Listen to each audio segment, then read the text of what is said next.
Welcome to this last class for the course called Elements of Modern Physics, and what we will be doing is we will discuss the periodic table of elementary particles, and this is very similar to what Mendeleev did for the chemical elements. And these elementary particles will be put upon some regular kind of structures, mostly hexagons or triangles, and this is called as the eightfold way.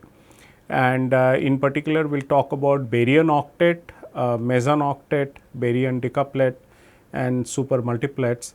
And finally, we will talk about these composition of each of these hadrons, which are the quarks. So, we will talk about 6 quarks and talk about the eightfold way of quarks. We will talk about this baryon decuplet again in terms of these quarks and the meson nonet. And finally, we will give you particle data for your so that you can store them or use them later, which will contain the masses etc., and different particles and all these elementary particles and so on. So, let me start with this periodic classification of these elements, and these are very useful and they are extremely sort of used widely used in order to sort of make a repository of these particles, and in terms of their strangeness, their charge and maybe even isospin, which we talk about only the bare minimum that is required for you to know that these are elementary particles, and they have a sort of arrangement which make them discernible, or they are easily identified by their charge or the strangeness number etc. So, as I said earlier, that it is very similar to what Mendeleev did with the chemical elements, who in terms of electronegativities and ionic radii etc., he arranged them in some kind of a table. That the table has a rectangular structure, while we have here a sort of hexagonal or a triangular structure. And in particular, we will be talking about the baryon octet, the meson octet, baryon decuplets and meson nonets and so on. So, this is a baryon octet, and these are the moderately heavy particles are put in this honeycomb, where you see that this is neutron, proton and the sigma plus particles, and these sigma 0 and this lambda 0, and these particles with all these 0 and minus, and then you have a sigma minus particle and so on. So, if you look at the strangeness numbers, which are noted as s equal to 0, s equal to minus 1, s equal to minus 2, and you also have these sigma 0, lambda 0 particles here, which are sort of characterized by these. So, along these slanted lines, we have charge equal to plus 1 in unit of proton charge. So, proton and the sigma plus particle, they have this charge q equal to plus 1, and then along this diagonal where all these neutrons sigma 0 etc., they are there. So, the charge is equal to 0, and then there are these along this slanted line where sigma minus and this particle is there. So, there is this it is the charge is equal to minus 1, and the strangeness numbers are 0 for neutron and proton, and this middle line the sigma minus etc., they have a strangeness minus 1, and then there is a strangeness minus 2, and these are the moderately heavy or kind of the lightest of actually the baryons are placed here. So, there are 8 baryons, 6 at the corners of the hexagon and the 2 in the middle, and they according to their charge and strangeness. So, these are what it is they are arranged like that, and the charge and the strangeness number. So, charge is q and the strangeness is given by s. So, strangeness is classified along the horizontal direction, and along the slanted lines, that is a downward slope, or you can say that it is the rightward slope. These are given by particular kind of charges plus 1, 0 and minus 1. Similarly, we will do the meson octet, but let us do a sort of summary of what we have seen.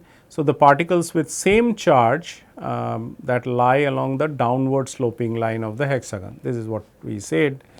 The charge q is such that q equal to +1 for proton and sigma plus, q equal to 0 for neutron, lambda, sigma 0, and this particle which is written by this symbol, q equal to -1 for sigma minus and this minus. And similarly, the horizontal lines yield the strangeness, which is equal to 0 for n and p, and is sigma minus and sigma plus for s equal to -1 and s equal to -2 for these particles. So, this is how the baryon octet is formed, and all these lightest baryons are put along a honeycomb or hexagonal structure, and that is what is done. So, then coming to the meson octet, once again this is this is the s equal to 1, s equal to 0, s equal to -1. Now, you see that Gell-Mann actually deliberately did it instead of the octet that we saw there 0, -1 and -2.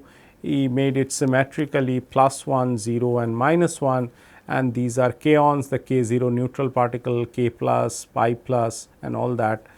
You have a pi 0 and eta particle, and there is a k minus negatively charged kaon and pi minus. So, they have a charge -1, and for all these particles they have a charge equal to 0, and k plus and pi plus have charge equal to 1, and the strangeness numbers are shown as +1, 0 and -1. So, once again the horizontal line they denote the strangeness, and the slopy lines basically the rightward slope they denote the charge.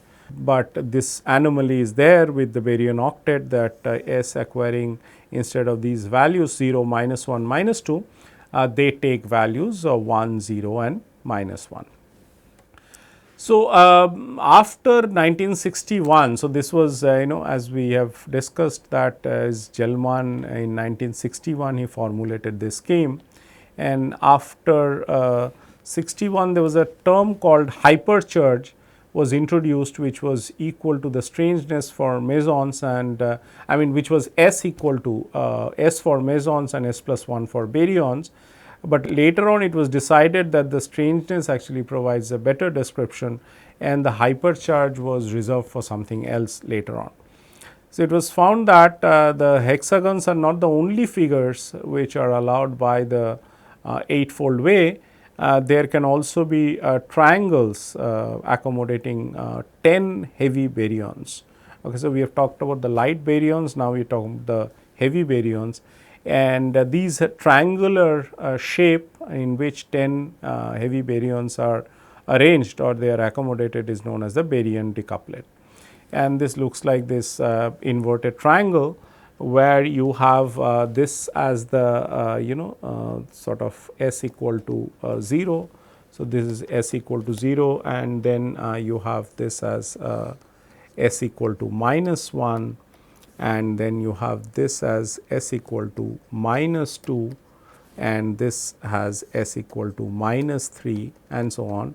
And these charges are again in this direction. So, you have a q equal to -1, and then you have along this you have a q equal to 0, and along this you have a q equal to +1, and then you have a q equal to +2. Okay. So, these are the assignments, and these various heavy baryons, delta minus, delta 0, delta plus, delta double plus, then all these sigma star minus, sigma star 0, etc. that is there in the middle, and then you have a sigma star plus, and all these other particles are there.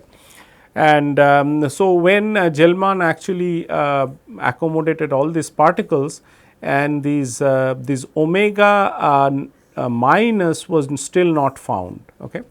And it was later discovered in 1964. In fact, Gell-Mann had categorically said that he would find this particle, and he calculated the mass and the lifetime, etc., and it was later actually experimentally discovered. And this really made this eightfold way or these classification scheme to be very robust, and it is still continuing to be the classification of the elementary particles. So, all these particles were found experimentally. And so basically, after 1964, after these omega minus particle was discovered, then this for the next 10 years, all the hadrons, the mesons and the baryons, they can be fitted onto one or the other multiplets, and one of the multiplet is shown where you have these kaons. So, these are the meson multiplets. So, there is a k 0 and these are so medium sized particles. So, pi minus, eta, pi 0, pi plus, kaon, k 0 bar and all that, and their charges are shown. So, there is -1 charge. So, q equal to 0 and q equal to +1, and the strangeness are also indicated. So, all these particles and also the antiparticles, it is not only the particles, the antiparticles also been accommodated in these super multiplets, and there are many of them. I just show one of them here, and basically the classification of the elementary particles were complete by these 1964. So, that brings us to the quark model, and a question that should be asked at this point, that how do these hadrons, or why do these hadrons fit into such regular and geometric patterns. Okay. Like sometimes we have a hexagon, sometimes we have a triangle, but we are able to fit everything, putting something at the middle, and this classification seemed to be complete. Okay. So, in 1964, again Gell-Mann and Zweig quite independently, they proposed that these hadrons are composed of even more elementary particles, and these are called as quarks. And the quarks actually come in 3 types, and these types are, for quarks they are called as flavors, and these quarks actually follow a similar 8-fold pattern as the mesons or the baryons. So, there are 6 quarks: up, down, charm, strange, top and bottom. So, this is written as U, and then D, and then C, and then S, then T and B. Okay. So, these are the 6 quarks. They have wide range of masses, they have fractional charge, we will see soon that they have fractional charge, and they experience all the fundamental forces of nature. So, going back to the quark picture, so there is a DUS quark. I mean this is really should be written with a small s, so it is like a small s. So, UDS, and if you put it in the vertices of the inverted triangle, then the U quark has a charge which is 2/3, the S quark has a charge which is -1/3, D quark also has a charge -1/3. The strangeness number for the S quark is -1, and the strangeness number for D and U quarks are S equal to 0. Okay. So, this is what you get for the UDS: Q equal to 2/3, Q equal to -1/3, and Q equal to -1/3, S equal to 0, S equal to 0, and S equal to -1. So, that is the characteristics of these quarks. Similarly, for the anti-quarks, you can have the is a normal triangle, upright triangle, where we have this as S bar. So, that is the S quark with anti-quark basically. So, this 8-fold way for anti-quarks is shown. So, it is S bar, U bar, and so you have a D bar. Sorry, the D bar has to be here. And once again, the S bar and the D bar have a charge which is Q equal to 1/3, and the U bar has a charge which is -2/3. Again, the strangeness numbers are for the S bar, it is equal to S equal to 1, and for the U bar and D bar, strangeness number is equal to 0. And this is compiled in this small table. This is actually bars. I do not know why it is not seen, but anyway these are bars. Okay. All right. So, so Q equal to -2/3, Q equal to 1/3, and Q equal to 1/3 for this U bar, D bar, S bar, and the strangeness number is 0, 0 and 1. Okay. So, these are the 8-fold way of the quarks and the anti-quarks. Okay. So, further there are composition rules. So, each baryon is composed of 3 quarks, and also each anti-baryon consists of 3 anti-quarks. So, actually this is so the anti-baryon, of course, we have not written there, but each meson is composed of a quark and an anti-quark. Okay. So, this is important.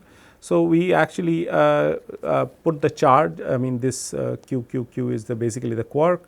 So, U quark will make a plus plus baryon with Q equal to, so this is Q, if it is not visible, this is taken from this book of Griffiths called the Introduction to Elementary Particles. It is a very, very nice book, and if you want to have a glimpse of particle physics, you can start with this book. So, you have a UUU quark with charge equal to 2 because each U quark has a charge 2/3. So, 3 into 2/3 will give you a 2, strangeness number equal to 0, and this is the baryon, the name of the baryon is A plus plus. Similarly, a UUD will have these Q and S values, and we have a plus, UDD is delta 0, DDD is delta minus, UUS is Z star, the Z particle, UDS is sigma star 0, DDS is sigma minus, USS is this, DSS is that thing, and S equal to SSS is this particle that is there. So, all these particles are, the baryons are listed, and their quark compositions are listed as well. And you have a meson on it as well. So, there is a UU bar and a UD bar, then the DU bar. So, UU bar makes a pi 0 meson, and then you have a UD bar which makes a pi plus. So, this is pi plus, and then you have a DU bar which makes a pi minus, then eta particle, then kaons which are US and so on. So, if you write it is like US, then DS bar, SU bar, etc., etc., all these kaons are there. Interesting that this does not have any analog, in the sense that SS bar, the total charge is 0 and the total strangeness is 0, and it is not known. So, this way the baryons and the mesons they also can be described in terms of the quarks. And finally, I give you a list of particle data, it is only for your record. So, these are leptons of spin half, so these like electrons and neutrinos and so on. The charges are given and the masses are given as well. So, masses are in MeV. So, there is the mu meson and then neutrino and then tau neutrino and so on, and their masses are given in MeV. Electron is of course the lightest, and then you have muons and mu neutrinos have neutrino has no mass. So, that is mass is 0, and muon has a mass which is 105 MeV. Tau is really heavy, which is 1777 MeV nearly. So, these are quarks with spin half. So, we have a down up strange term bottom top with the charges minus 1/3, 2/3, minus 1/3, 2/3, minus 1/3, 2/3. And as we have said earlier that their masses vary widely. It goes from 7 MeV to 17,400 MeV. That is a large variation in the mass.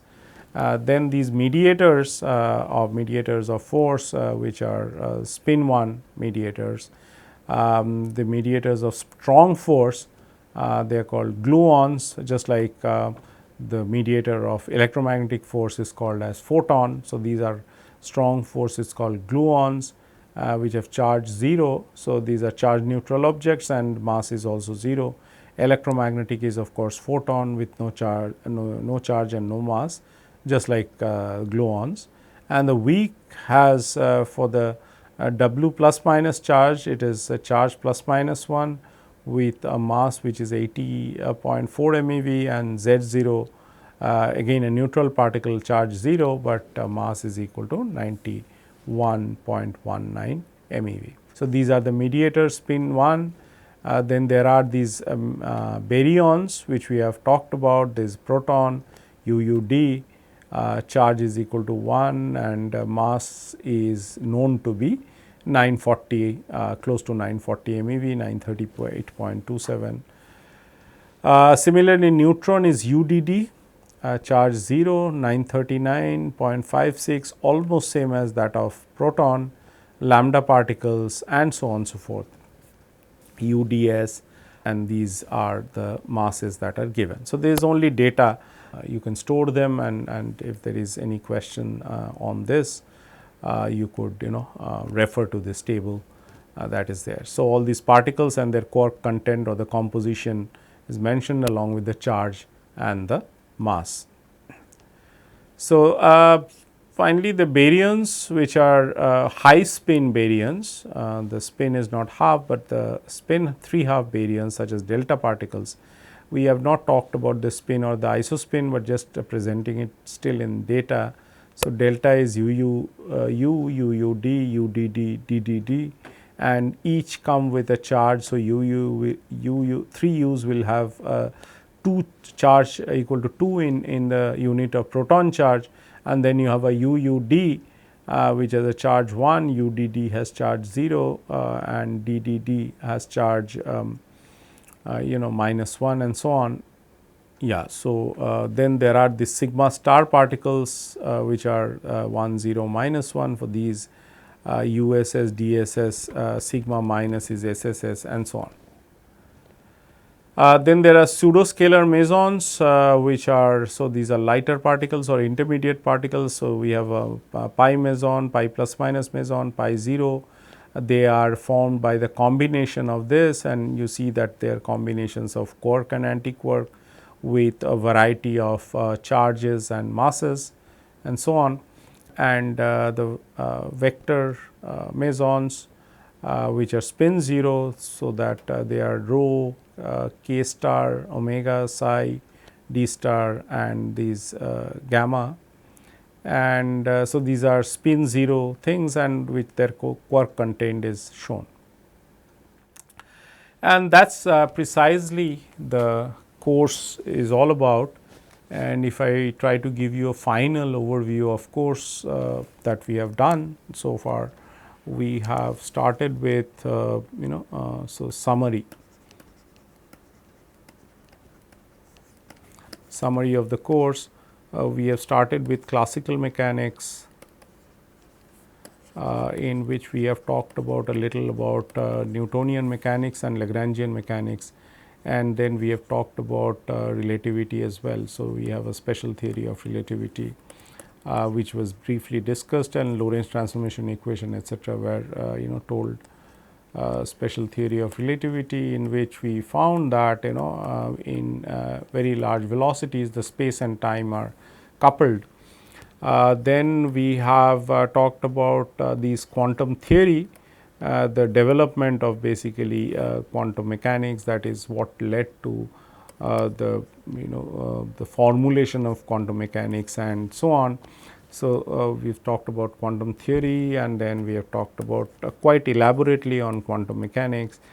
We have done a lot of problems on barrier transmission, hydrogen atom, harmonic oscillator and so on, and we also have done perturbation theory, and we have done which are called as approximate methods when you cannot solve the Hamiltonian exactly. We have done that. Then we have done also electromagnetism, in which we started from these electrostatics and magnetostatics and have landed up with the Maxwell's equations, and various boundary conditions have been discussed.